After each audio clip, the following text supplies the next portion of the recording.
السلام علیکم ورحمت الله وبرکاته. یو درود شریف ده چې هغه الفاظ په حدیث کې دغسې بیان شوي: اللهم صل علی محمد وعلى آله وبارک وسلم. وایي هر هغه څوک چې د ماسپښین د لمانځه څخه وروسته وایي دغه سل ځلې ووایي دغه درود شریف، وایي الله رب العزت به هغه کس ته 4 انعامونه ورکوي. اول وایي په ټول عمر کې په ده باندې قرض نه راځي. دویم اگر که د غر په اندازه هم وي هغه به ورته الله جل جلاله ادا کړي. دریم هیڅ نعمت پوښتنه به الله رب العزت ورڅخه نه کوي. او څلورم الله رب العزت به بغیر له حساب څخه جنت ته داخل کړي. سبحان الله.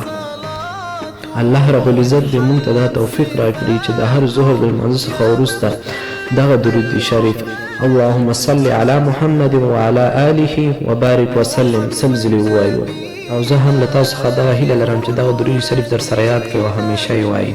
السلام علیکم ورحمت الله وبرکاته.